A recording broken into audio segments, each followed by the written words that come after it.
3, 2, 1. Hi, I'm State Representative Antonio Parkinson, Chairman of the Tennessee Black Caucus of State Legislators, and we are back with the Tennessee Black Caucus Weekly. We thank you for joining us. Shout out to everybody that's tapping in, that's sharing, our Black Caucus Weekly and helping us get the information out about our members, our superstars. And just like last week, we got another superstar right here with us. I call him Brother Yusuf. It's Yusuf Hakeem, State Representative. Yusuf, how are you doing, man? Just fine, my brother. Good, good, good. And it's so interesting, man. Look, you ain't got to be all reserved and all that stuff here. This is the Black Caucus Weekly, man. This is how we roll. And so, first of all, let me say thank you for being here on the Black Caucus Weekly. Secondly, I'm so honored and happy to serve with you. Yes, sir. You are obviously a very important talent to the Black Caucus of State Legislators here in Tennessee. Praise be to God. But look, so we want to know how it all began, and so give us a little background of, what it was like coming up Yusuf Hakeem and what it was like before you decided to get elected. Well, I guess my history as far as civil rights and being involved goes back to the early 1960s. We had the sit-ins in Chattanooga and so forth, but I'm one of those young people at the age of 13. I wound up in jail, not in juvenile, but in jail. I got into a confrontation with some Caucasian young men who tried to run me over in a car. So as a result of that, from that point forward, I've been active in the civil rights movement in my city, Chattanooga, and other places that I've been able to go. Right, so Chattanooga, 60s, what was that environment like? The typical, I say, the South, where you were expected to move out of the way for other people to come down the street.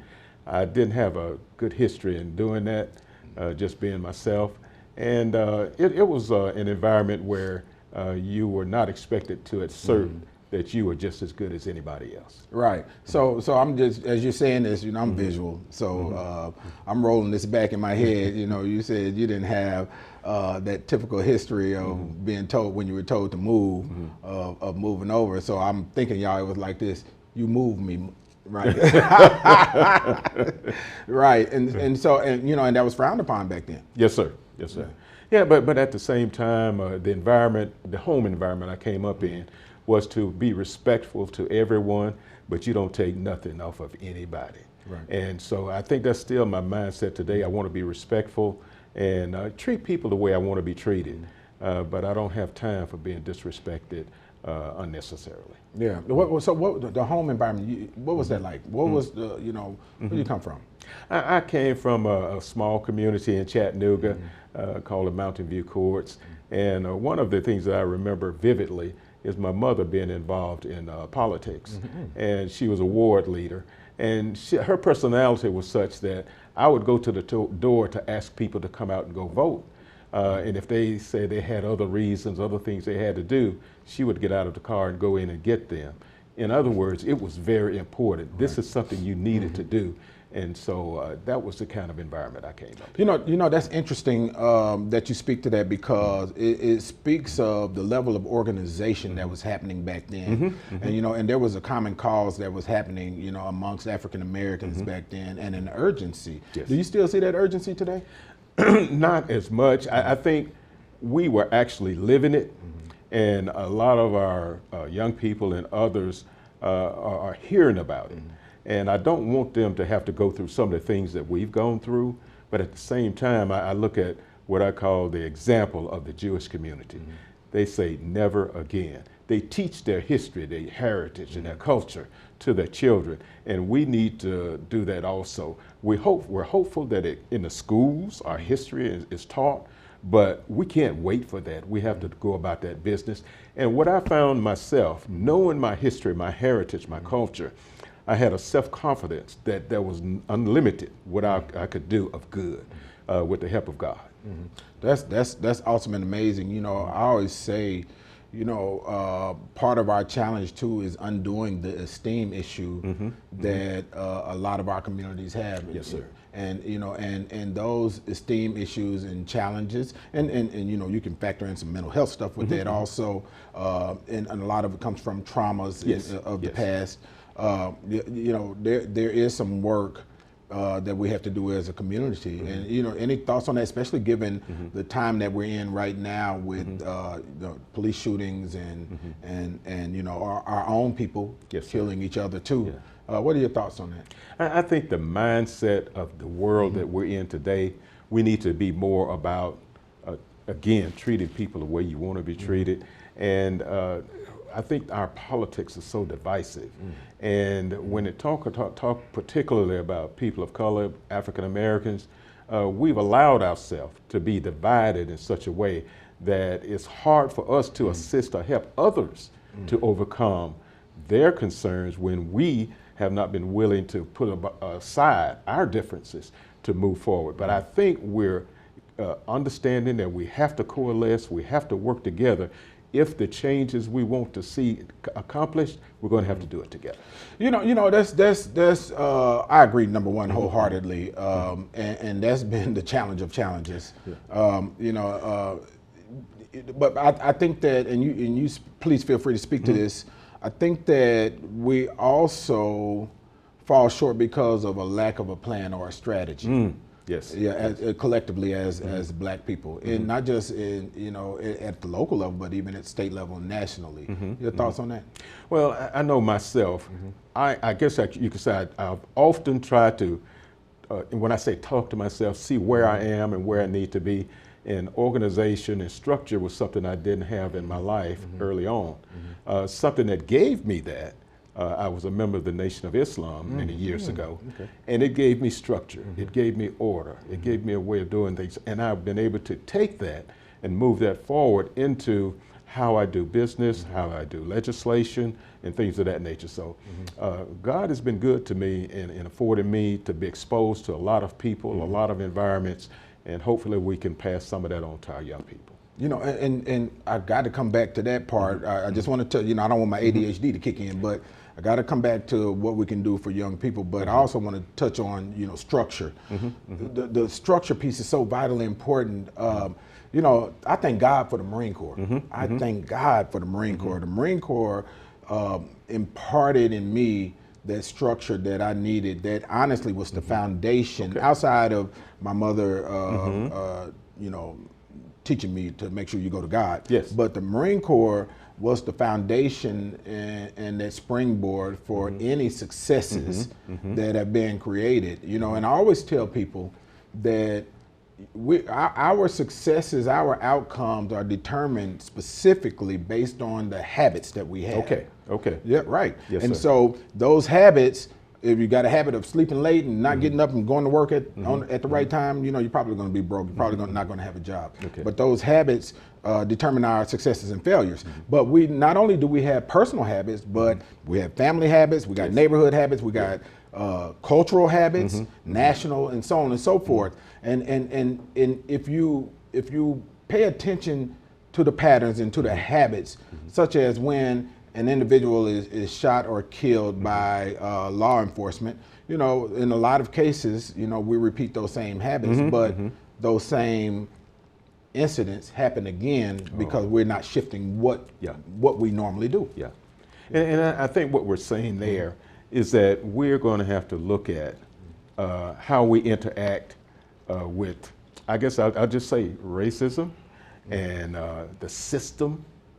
And what we've done, we've reacted in the moment, but we haven't planned, we haven't put that structure in place where it can be ongoing to make the changes in the system that we feel need to be done. Right, which goes back to that strategic plan. Yes, sir. Right, that we need as a body, as a people, and you know, I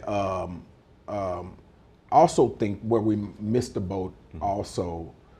And this is not to beat up on our people. But we have to have conversations in truth. We don't direct our resources, so we don't direct where our dollar goes. Okay. And so I'm gonna leave that open ended and let you respond to it. Right. I see that hit a light in you. Well, go ahead. But I think that goes to where we've been shown that other communities, their dollar goes around in their community at least 10 times, 10 or 15 times.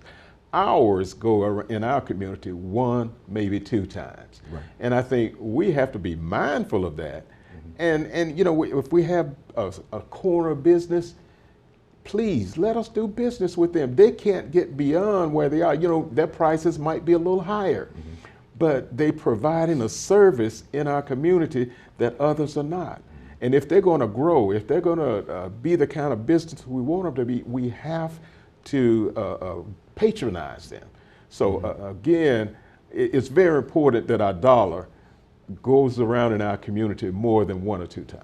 It is, and also, you know, so the Black Caucus Weekly, we're uncut, so we're going to have an uncut conversation. You know, when you look at communities of color, you have everyone doing business in communities of color. But I grew up in Los Angeles, and in Los Angeles you got Chinatown, Koreatown, everybody's different towns, right?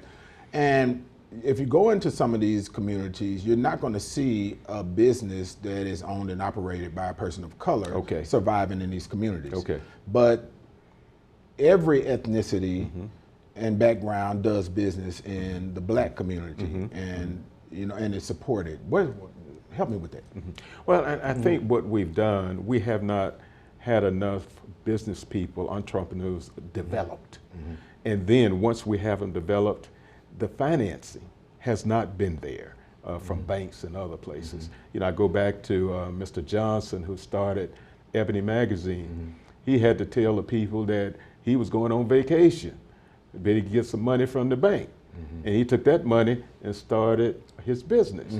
So I'm saying it hasn't been an easy place to get through that. Right. And once we get to that point, then our people have to become accustomed to doing business with us, because they've been doing it with everybody else. So I'm saying it can be done, it will be done.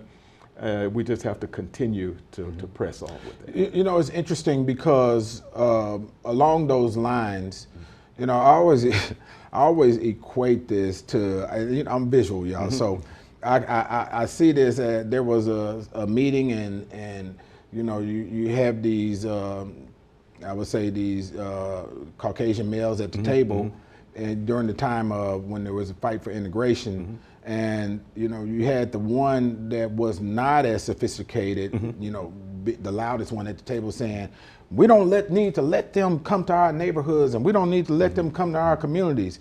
And then you have the more sophisticated individual at the table sitting there being quiet, just tapping his finger on the table till this guy, you know, stops, and he says, Bubba, shut the hell up. and I'm not trying to say Bubba as I'm just as a derogatory, but shut the hell up. When they come, they bring their money with them. And they service our businesses, and they pay for our businesses. So get out the way, because this is what I've been explaining to people about. And it goes back to even the police shootings about America. America speaks one language. It's not English, and it's not Espanol. It's capitalism. That's the language that America speaks. And you will not get the attention of America until you become bilingual, speak English and capitalism. And so when it goes, and this is how it relates to, you know, the police shootings. If you really want to stop something, take it from Richard Nixon. You want to stop the Vietnam War? Dry it up. Dry up the money. Thoughts on that? And if we think about right now, we're talking about voting rights and things of that nature. What has impacted or gotten the attention of the American business community is that the potential of, what do we call it? Where you stop doing business. The boycotts. Throw us an alley-oop over here. Boycotts, right. And so that gets the business community's attention. And that's a tool that we haven't used, I think, in many years. But going back to the 60s, marching and the boycotts, we look at Montgomery, the bus boycotts and so forth.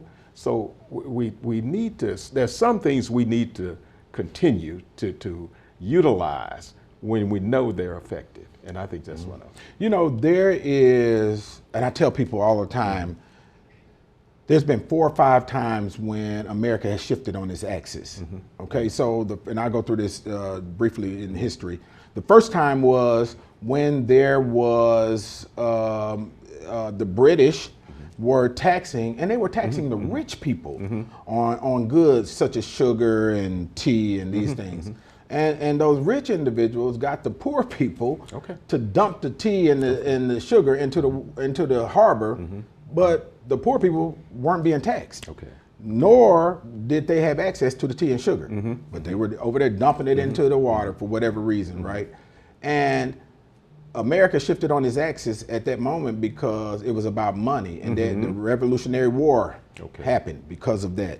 Then you scroll down some more years. There was an attempt to disrupt the economy or the money of the South by killing slavery, by getting rid of the institution of slavery.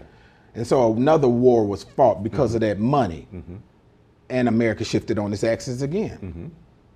And then when you get down to in the civil rights movement, the boycott of African Americans and others of the Montgomery bus system and these cities and the services that they were providing caused the civil rights legislation to be enacted. Shifted on its axis one more time. Then 2 more times it happened.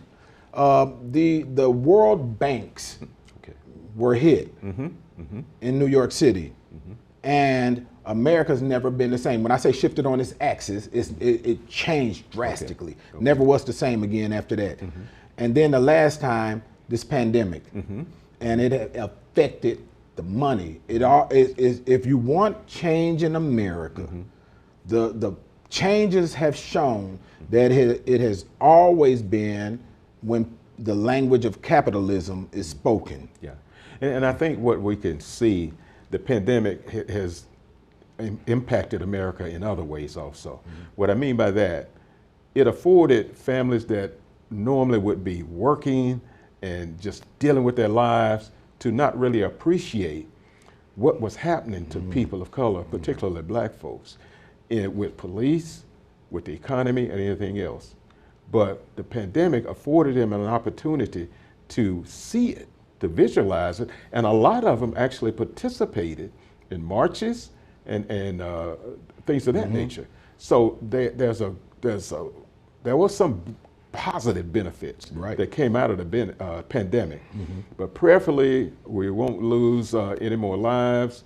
But there was some positive benefits. You know, the pandemic. I stopped short of calling it the great equalizer, but it sure made people look at how their lot and their privilege was pre-pandemic into now, because the same, what's the difference between the individual that was receiving food stamps and state assistance before the pandemic and the person that was making $90,000 a year and now is receiving those same on them rolls also and receiving those same benefits. And I think that gave them a better appreciation of the other person, the average individual that they had not interacted with prior to the pandemic. Absolutely. And when it came to healthcare, African Americans, we've always been saying that, hey, there are disparities here, and the pandemic ripped the veil away and exposed it. And I think one of the, again, I guess the positive things that come out of this was telemedicine. Not only, when we think of that, we normally think of the rural communities, but that helps in the urban areas also. There are people who actually been scared to leave their homes. But telemedicine has made a difference as far as the availability of doctors and pharmacists and things of that nature. Right. Well, and I appreciate that. So now, how did we get elected? How did that happen? I think one of the bases of getting elected is hard work. What I mean by that, committing yourself to it. I came from a background of community service, dealing with organizations like NAACP, Operation Push, and things of that nature. And I was actually asked the first time to consider running for the school board. And what I did, I didn't say yes or no. I went home and tried it on like you try on a suit of clothes to see if it fit me. And I felt it did, and that started that process. But as a legislator, I literally got up at 5:30 in the morning, prepared my day, and by 6:30 or 7, I was out the door doing what I needed to do to get elected, talking to people, working with people, trying to understand what their interests and concerns were. So it's hard work, and some people think that once you get there, it's just you don't have to do anything else. I'm there. No, if you're not responsive to the people that you're supposed to be serving, they're not going to keep you there very long. Yeah, and I'm glad you said that, because I always tell people, the beauty of serving is on the ground where the people are. Yes. And I love hearing from the people, because that's not what's reflected in the stats that they give us. They give us stats all day but what's happening in that household. Okay. Right? Yes, sir. That's where it matters. Yeah. And to me, that's of a true, I don't want to say politician, but servant, is that, you have to be responsive to those persons that you serve. And that's the pleasure, the enjoyment you get out of it. Hopefully you have made a difference in the lives of other people. It's interesting. I coined this phrase, and I look and tell the folks, I coined this phrase and I put it on t-shirts, and actually all of our Black Caucus members will get a t-shirt that says this: I am not a politician, I am a servant who happened to be elected. Okay. So it's so funny that you touched on that.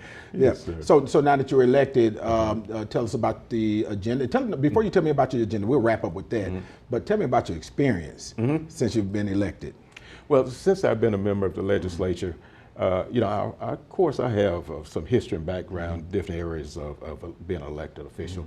But the nuances of being a representative, the relationships that you have to build on both sides of the aisle, regardless to who's in the majority, and words make a difference. What I mean by that, for lawyers, the difference between shall and may. Yes. Those kinds of things. So there's a lot to learn. There's a lot to utilize. But I think the basis, the foundation of what we're doing is relationships. You're absolutely right. And I tell, all of our newer members, likability is so vitally important up here. If they like you, at least you'll be heard. Okay. If they don't like you, man, they turn the ears off, turn everything off. And everybody seems to like you up here and respect you. You don't speak unless you really have something to say. Yes, sir. I've noticed that. I'm a pattern person, so don't think I ain't been watching you, man. I've been watching you, Brother Hakeem. And so, but when you speak, it's always intelligent, respectful, yes, and thought out. Yes, sir. We strive to be that way. Yes, sir. Yeah. Yes, sir. Yeah. And so agenda-wise, though, what's important to you? Things like criminal justice reform, and that goes back again to my childhood and how I've seen the pattern of how people are treated. And today, there's many changes that need to take place. I'm very concerned about domestic violence. I wasn't exposed to that much in my own home, but around me growing up and in the community, there was great harm done to people in regards to domestic violence. So those are two areas that are prime interest and concern for me. Right. Okay. Awesome. Okay. Yeah. So any last things before I even get to that? We got to talk about your predecessor, Representative Favors. I served with her, wonderful person. Yes. Just yes. a couple words on with. Again, and you're talking about a mentor, a person who gave me her insight on what I need to do, how I need to do, dealing with people. Great person, has always been that way. And I think I'm better for being in a relationship with her, dealing with community activities. It's too funny. Representative Favors, number one, she pronounced every letter in every word that she spoke. That was the most correct English-speaking individual I've ever met. Right. And you're going to hear that T at the end of that word, right? And she's wonderful. And it was so funny because I got to tell this Representative Favors story. One of our colleagues, one of our Black Caucus colleague members had stood up there in the well at the podium, for those of you that want to know what the well is, on a bill that was really restrictive to minority families, right? And nobody else would stand up there because we wasn't supporting that bill, right? And so when that bill passed, he came down and we were sitting close to each other, and I hear stomping coming across the floor, and it's getting closer and closer. And I look to my left, and it's Representative Favors. And boy, she was letting him have it. And it's so funny because the Speaker of the House then, Beth Harwell, shout out to Beth Harwell, the Speaker of the House then, she was hearing it, but trying her best to conduct business, right? And trying her best to act like she's not seeing it, right? Okay. And then next thing you know, they both went outside of the chambers. You know how big our chamber doors are and how thick? These are palace doors. They went outside the chamber, and everybody's real quiet back there because we knew that our colleague was getting one of them big mama chewings, right? And we could hear them outside still. And we started hearing things moving around and banging up against the door. We was like, oh my goodness, he might be getting one. She might have pulled out the switch on it. Right. But that was funny, but she was respected. And she, I remember my freshman year, she came, I had a bill that was kind of like that. And she was like, these are some of the things that you need to consider. It's not a good idea. Okay. You know, you don't want to get in a place where you're punishing people that are trying to get by. And I learned from her, and I thank God for her mentorship. So also, last thing, I want to send a shout out to Magic. Magic keeping the music going over there in Chattanooga. She's a wonderful person. Been knowing her for about, I don't know, about 30 years now. But she never ages. Yeah, she never ages. Yeah, we love Chattanooga, man. Y'all get all of the Atlanta influence and stuff like that. So we appreciate y'all over there. Big things happening real quick as we wrap up. You know, your river is looking good. But I would like to make one comment to our young people as we get ready to close. Is that something I was taught many years ago, is that the only limitations you have are those that you impose upon yourself. Come on, man. And what we're saying is that people will diminish what you're trying to do and what you're trying to say. If you allow them to do that, that is what will happen. But if you trust in God and you're striving to do the right thing and prepare yourself, there's no limit to what you can do to better yourself and the community as a whole. There you go. Hey, can't end it no better than that. There you go. Words of wisdom from State Representative Yusuf Hakeem, representing Chattanooga. What district is that? District 28. District 28. And look, please make sure you share this video. I love being in the presence of wisdom, and this man has a lot of it. Let's make sure that all of our young people get this. And once again, I am State Representative Antonio Parkinson, and this has been your Tennessee Black Caucus Weekly. Make sure you share the video. Send it out throughout all of your social media and every platform that is available. Support Brother Yusuf Hakeem. We'll make sure that we put up information, for his social media accounts so that you can reach out to him also. Again, have a good week. We'll be right back here next week. Yusuf, my dude, man. Good job, baby.